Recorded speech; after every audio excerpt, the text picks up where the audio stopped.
Welcome to the We've Been Acquired podcast, the show dedicated to helping you navigate the turbulent waters of workplace changes, mergers, and acquisitions.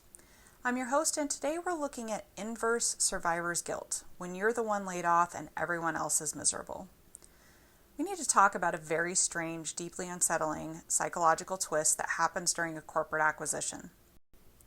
We've talked about survivor's guilt from the perspective of the person who kept their job. But what happens when you're the one who got handed the cardboard box, ushered out the door, and given your severance package, and yet you're the one feeling guilty?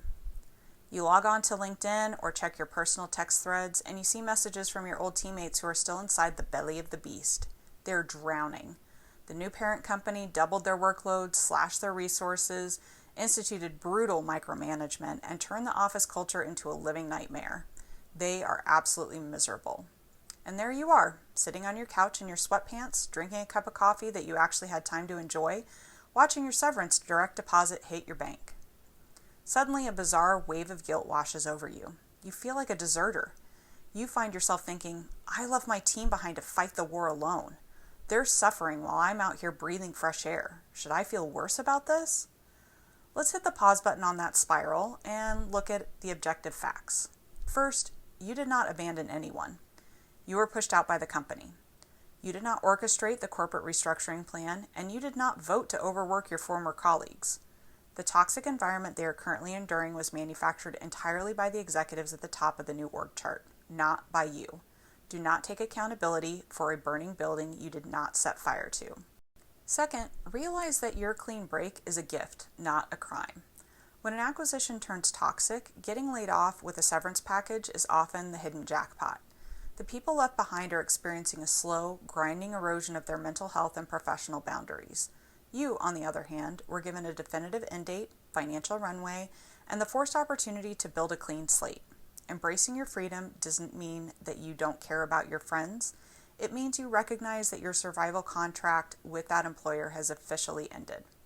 So how do you go about navigating this weird inverse guilt? First, be a lifeline, not a reminder. When you talk to your former coworkers, don't brag about how amazing it is to sleep until 9 a.m.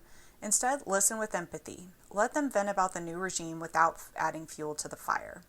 Second, use your newfound freedom to help pull them out. If you see an open role at a company you're interviewing with, pass their resume along.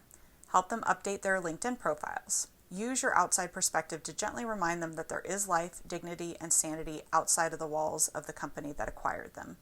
Now, this newfound freedom to help them pull out is also predicated on the fact that you do not have a non-solicitation clause with the company that just let you go. So keep that as a reminder too. But overall, you survived by exiting.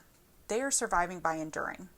Honor your transition by focusing your energy entirely on your next chapter, and trust that your old teammates will find their way to the exit doors when the time is right for them. For more resources to help you through changes at work, visit www.we'vebeenacquired.com. And as we close out today's episode, let's repeat the We've Been Acquired mantra. I cannot control what my employer does. I can only control my reaction and actions. No matter how idiotic the decisions they make, I'm going to do my job. I will do my best.